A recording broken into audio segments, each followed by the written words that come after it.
My claim is that theism and atheism can be defined as where consciousness is and is not. In doing this, I believe I can expose the very roots of theism and atheism, which I will demonstrate are both positive belief claims. We'll need to go through 6 steps to get there. We'll need to understand how we as humans identify consciousness, what our perceptual limitations are, how we transcend those through reason. Then we'll need to steelman compact versions of theism and atheism. Once we've done all this preparation, I will be able to show you that atheism can be defined accurately and precisely as a positive belief claim, primarily caused by our limitations of perception.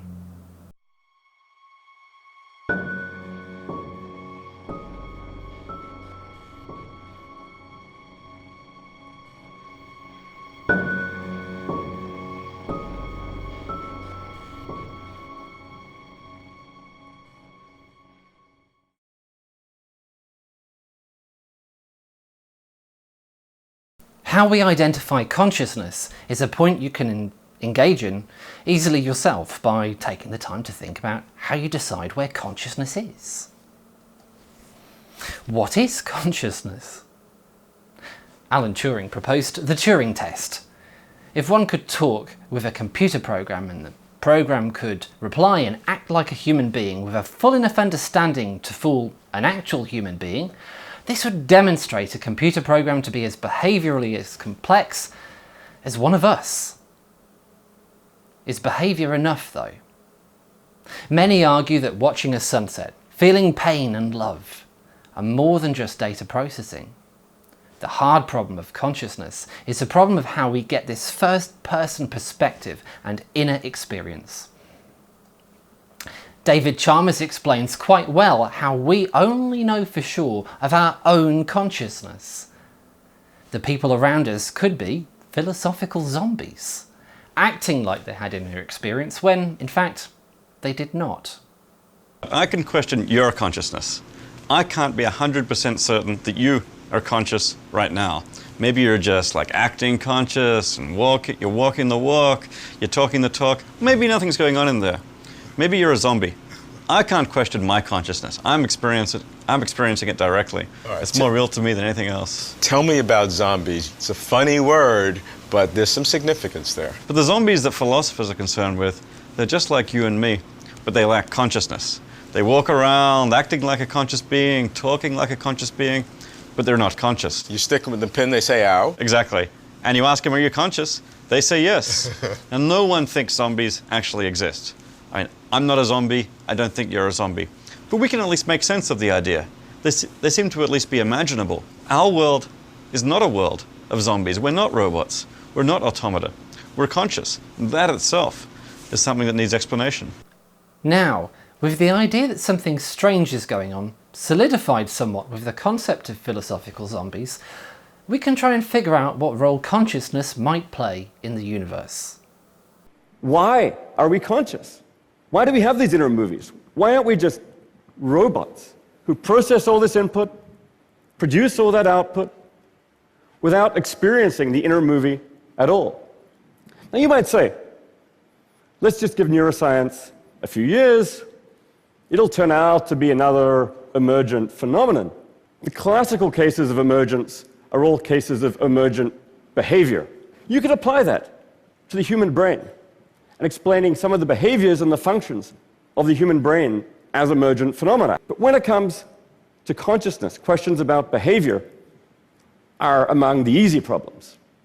When it comes to the hard problem, that's the question of why is it that all this behavior is accompanied by subjective experience? And here are the standard paradigm of emergence, even the standard paradigms of neuroscience, don't really so far have that much to say. If you can't explain consciousness in terms of the existing fundamentals, space, time, mass, charge, then as a matter of logic, you need to expand the list. The natural thing to do is to postulate consciousness itself as something fundamental, a fundamental building block of nature. This doesn't mean you suddenly can't do science with it. This opens up the way for you to do science with it.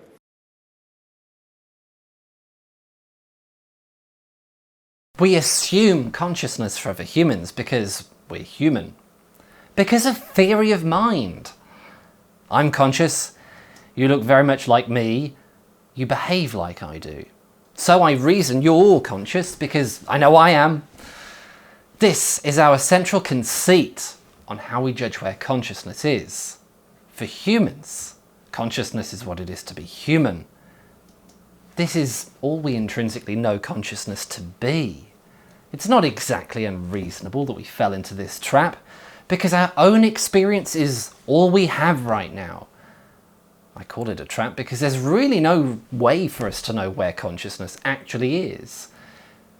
If it's a binary option, there or not there, what right do we have to assume a negative in things not like us?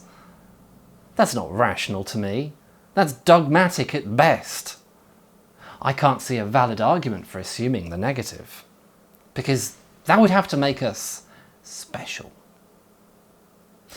The fact that our science finds nothing physically special about our brains should be a clue to us. We wanted to find a soul in the brain because it would make sense of our traditional thinking. Why would it make sense? Well, because the world is a mechanistic looking thing. More particles than you can comprehend, all following neat equations. The world really looks like a great machine. Your own personal thoughts and feelings are kind of a violation of that worldview, because machines don't have thoughts and feelings, do they? You do though, and you're just food, chemically rearranged into a brain. Your brain follows the same laws of physics as everything else, and there's no special matter or change of the laws of physics within it. Given your research scientifically and personal spiritual investigations, is there anything that suggests to you that consciousness as a phenomena may be universal? Well, it's universal in the sense that it is simply the fact of experience. It's the fact that there's something that is like to be you, and there's something that is like to be me. Now, we don't know how consciousness arises in the physics of things. We don't know if it's a product of matter. Yeah, I mean, there's certainly good reason to believe that it is, but we don't know how far down it goes. It could be a fundamental constituent of matter.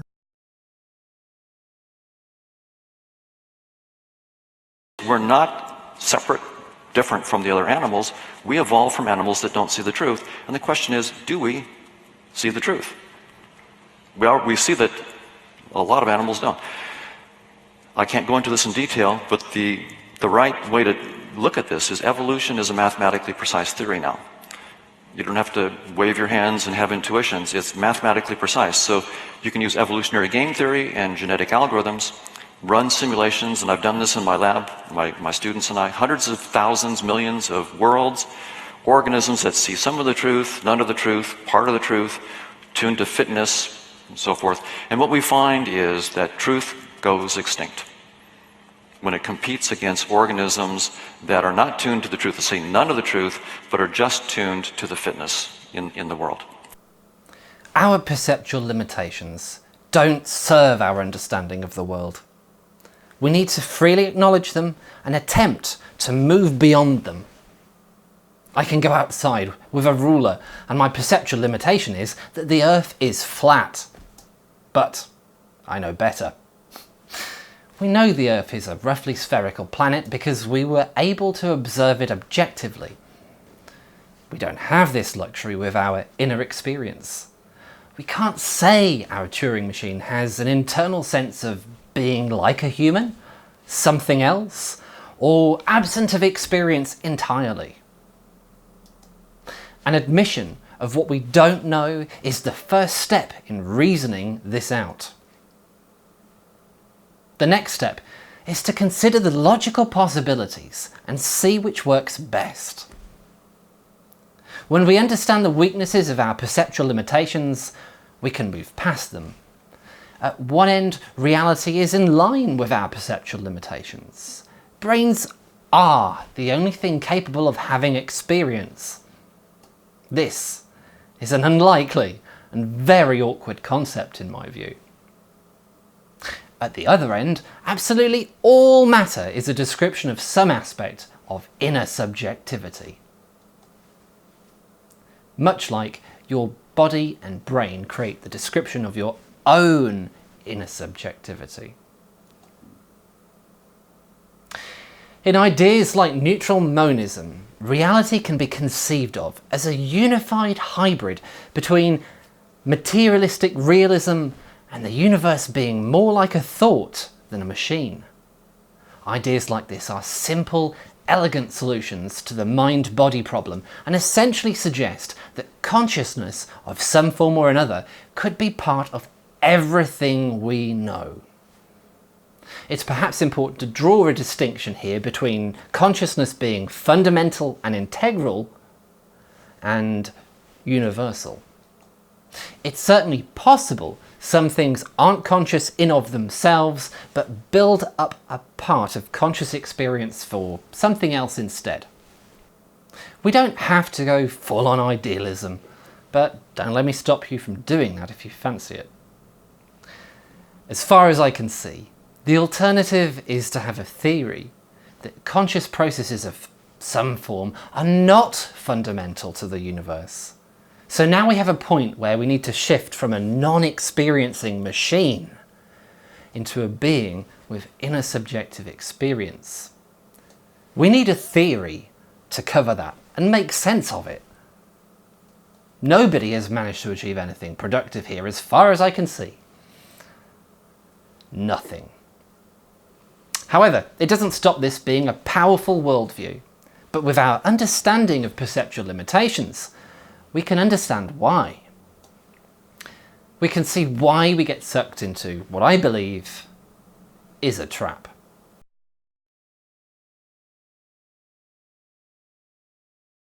They're a post hoc rationalization for a moral argument that's already, or an ideological argument that's already being advanced. You don't need to worry about them. Go straight for the root principles that they're espousing and figure out what your own are. This is another thing that a lot of people don't realize. They don't even know the sort of the base of their own ideology. Most people, they don't think about it. Go for the meat of what they're talking about, because the statistics, you can find a statistic to support anything, everywhere, all the time. There's always something. But go for what you think is right and wrong, and then have that dialogue with that person, is my advice. We have to understand the root of theism as a logical concept. I don't see God as a helpful word here because of biblical levels of baggage, quite literally. God evokes mental associations of belief claims I've no interest in tackling in this episode, or perhaps at all. It's worse than that though. We tend not to think of God as a precise concept, something we can pin down in modern day thought.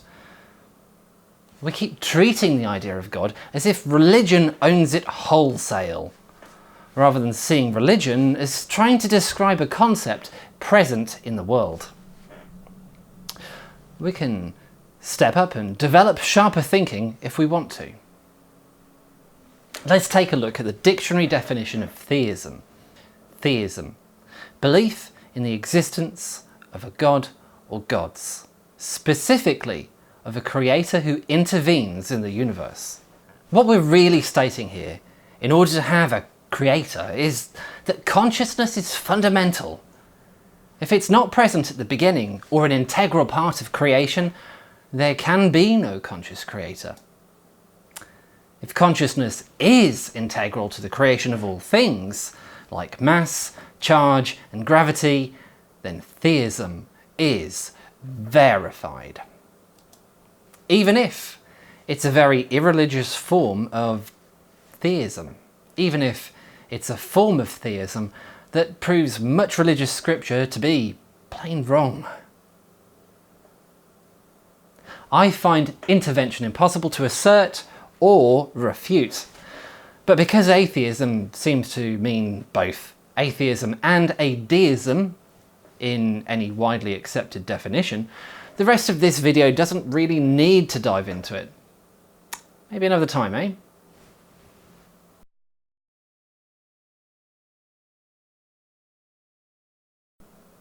Firstly, I want to draw attention to some slack definitions of atheism. I imagine that many atheists, when thinking carefully about this, will agree with me. We'll see how my imagination pans out though, eh? We'll see now what I think are some bad definitions, then I'll give my objections.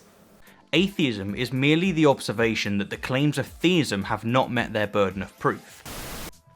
As previously mentioned, to qualify as an atheist, all you have to be is not convinced that a God exists. That's it. Nothing else is required. Firstly, Stephen's not consistent, but our thinking can evolve. So this is less of a problem and more of a request for clarification from him. Secondly, he's leaving out deism in the without theism definition, which is fine, but when deists become atheists, people are going to get confused why people who believe in a God identify as atheist. Thirdly, if everyone who's not convinced of a God is an atheist, you've set an entire demographic of agnostic theists, not convinced by definition, are just imaginary. And that's a little crazy. Unless you're saying they're atheist theists, which is again, but this time in an entirely different way, a little crazy. So I reject both of those definitions of atheism as being less than sensible, and find the dictionary does a splendid job. Atheism: disbelief or lack of belief in the existence of God or gods. Well, I'd ask how we define God, but I think the definition of theism answers that neatly enough. Any sort of conscious creator will do for a theistic or deistic God. I don't want to worry about being smited for what I'm about to say, so it's perhaps a good job I'm not religious. The God in the beginning could plausibly be the dumbest consciousness there ever was, but for one pattern of behaviour that spawned everything else. Evolution, space, time, the laws of physics, the Big Bang. Why not? That's essentially conscious realism by Donald Hoffman, if I understand it correctly. But I might need to understand it better. It doesn't have to be this way, but I think we need to dare to think. I don't think that rejecting a sky daddy is a steel man of atheism. I don't think it really gets to the root of what atheism is. Atheism isn't a blasé rejection of theistic strawmen. That is, unless you just want to insult atheism. Perhaps atheism is thought of more as a rejection of religious theism, but it's not my understanding that atheism stops at religiously defined gods. The definition is very clear. We must let go of a belief in a conscious creator. The steel man of atheism must defeat the steel man of theism or be condescended to by theism. As I see it, atheism is a rejection of consciousness being fundamental and a replacement of that idea with an original machine to fill the gap. Before consciousness of any sort, there was a Big Bang, which was a non-experiencing machine. That sort of story. I don't see this as anything other than a binary option. Consciousness is integral, fundamental, part of creation, or it isn't. If you see another option, feel free to let me know. My question is, how do you know the Big Bang? For want of a better origin point to use as an example, wasn't encoding for some sort of subjective inner experience. As far as I can see, you don't know, and that is the pivotal point. This was going to be the end of this part, then I stumbled over this. Take a look at this jar filled with coins. Now, I genuinely have no idea how many coins are in this jar, and of course neither do you. But suppose I said to you that there is an even number of coins in this jar. Would you believe me? Well, if you're a logical person of any kind, you'd say, well, of course not. I don't believe you. What are you basing that upon? I'm not just going to accept that without any kind of evidence. To which I might say, oh, so you believe that there's an odd number of coins in this jar? Well, no, that's not what you're saying either. All you're saying is that you don't believe that there's an even number of coins in this jar, okay? A disbelief in one thing is not the same as a belief in the opposite. Technically, that's correct, Alex. But we have a word for not knowing either way. Lots of people use it already. It's called agnosticism. I can't fault plain agnosticism, alright? Atheism, by virtue of its language, sets itself up in opposition to theism. Let's put it another way. Let's say we have a word for something in the positive, a word in the negative, and a word for a neutral, unknowing position. I ask you if there's an even number of coins. You need to convey that you don't know either way, if there are an odd or even number of coins. Which word are you going to pick, Alex?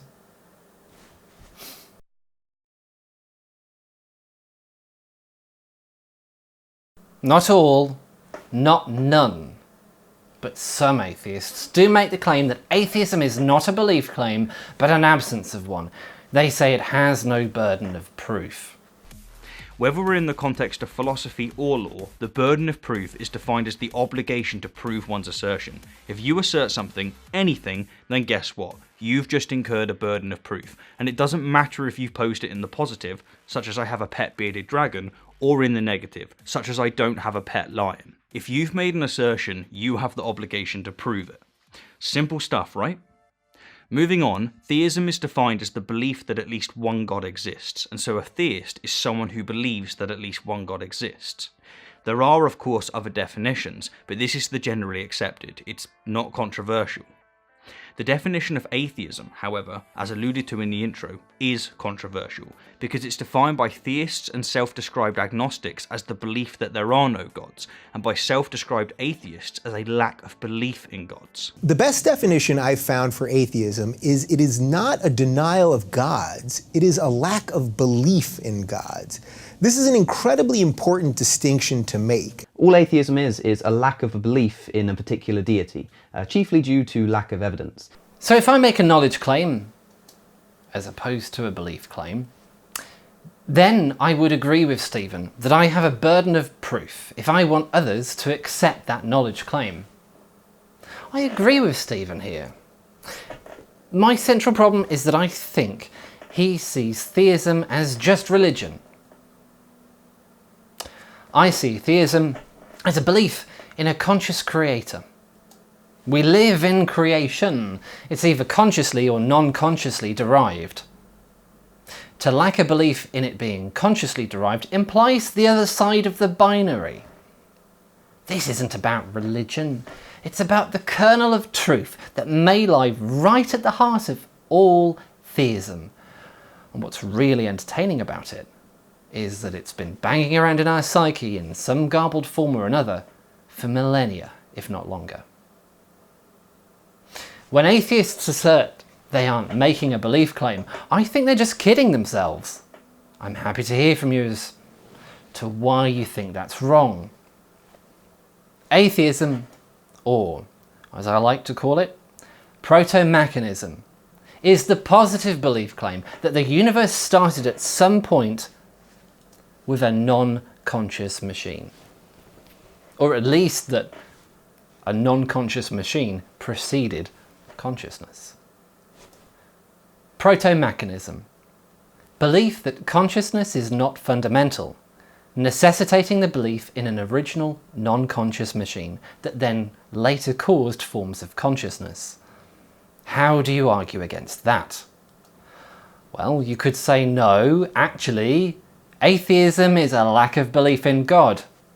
Then I could say, but theism defines God as a conscious creator, so surely what you're really saying is that you don't believe consciousness is fundamental. That requires you to need something to boot up consciousness. That requires an original non-conscious machine.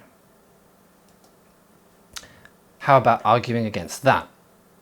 Well, that gets really interesting because I don't see how. I should note I've coined the word protomachinism because I felt I'd worked out what atheism really was in the positive. And it just comes from gluing old words together. like how a lot of English is made. I also don't think that machines can't be conscious, but I'm using the word because that evokes what I'm trying to communicate. I don't want to be offending giant artificial conscious intelligences of the future.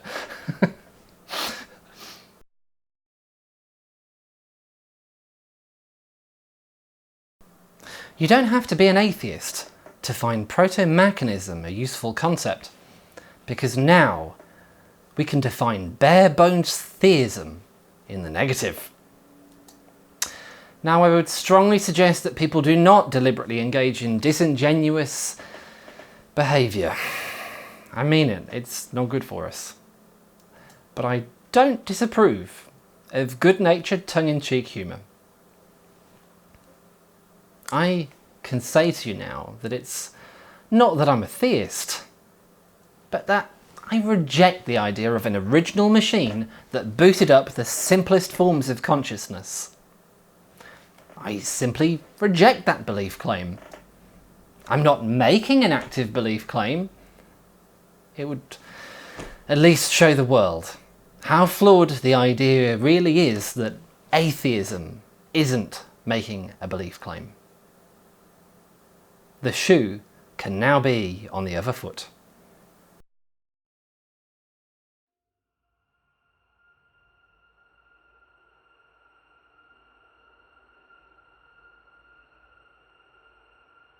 When you grow up, you tend to get told that the world is the way it is.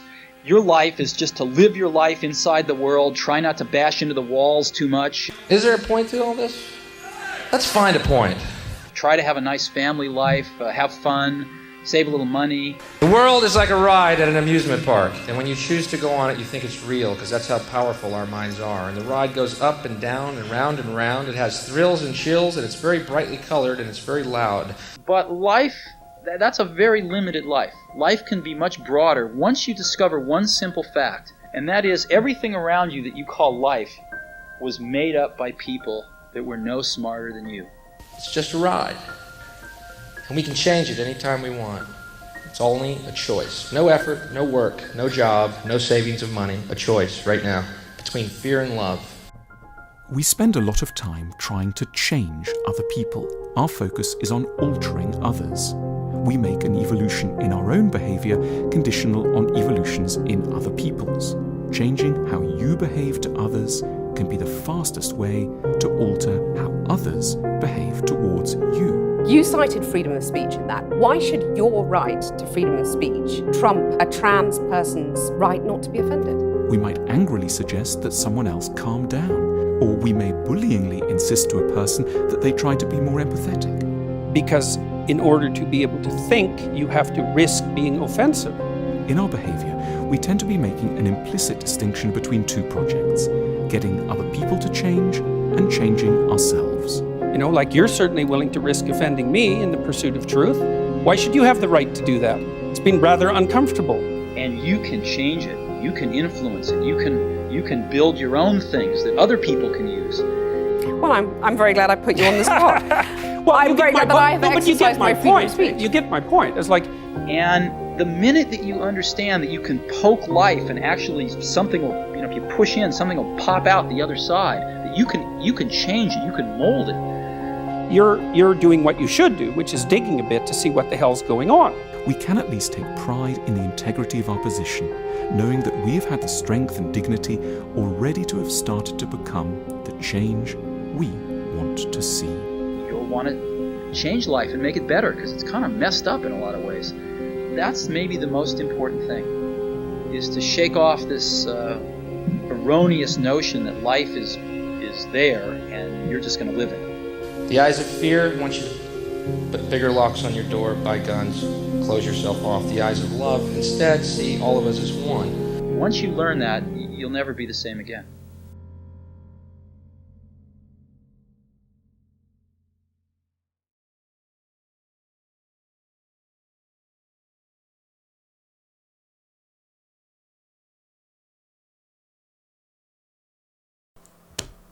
We're in the low 20s as the revision number of this script, and I'm not making that up, and some of the scripts were just bad.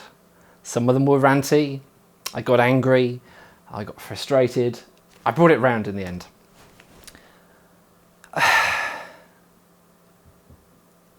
I find myself in a tricky position because the values that I hear people like Alex O'Connor, cosmic skeptic, espousing to do with secularism and ensuring that religion doesn't become, God, I don't want to use the word, but oppressive. I'm behind that. I've got no problem with secularism, not at all. I think there's a serious danger that atheism is turning into at least a proto-religion, a quasi-religion, right? The basic underpinnings of how it works and what it is are not being comprehended by the people who use the label. And this is my effort to start a conversation. I know the most cliched phrase on YouTube, but I kind of like the fantasy that I could just come out of the stable door storming away with this argument that no one's ever heard of, but the likelihood of that being true has to be fairly small. So let's just see where it goes from here. And I'd like to leave you with David Mitchell's profoundly intelligent thinking about agnosticism. Not that I'm just trying to do that deliberately to respond to one particular person. Stephen. A lot of people assume I'm an atheist and sort of draw no distinction between being an atheist and an agnostic. And I don't accept the argument that atheism is the most rational response to the world as we see it. I think agnosticism is. And I also I don't want there to be nothing. No. I'm not convinced there's something, but I do want there to be something. I want there to be an all-powerful, benevolent God. And I like that thought. And I was initially brought up with it, and now I'm not sure. Yeah. But I'm not ready to reject it. And I'm suspicious of the disdain for people who find that a comfort in their lives. And the sort of desperation among some atheists to tear that comfort away from them. Yeah. I can no more work out how he came to be and what we should do about it now we're here than I could, left to my own devices, work out how to broadcast a coloured moving picture into a box. But in the past, I was allowed to say of both these things, it's all right, don't understand it myself, but clever chappies have looked into it, electricians and bishops and so on, and they assure me that's how it's done. But now, I'm only able to say that about my TV and not about God.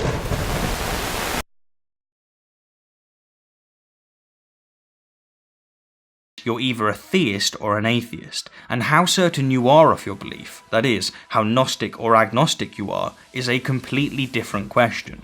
And so since you don't believe in a god or gods, you are, just like myself and Dawkins, an atheist. You are an agnostic atheist, David, and that's why so many identify you as such.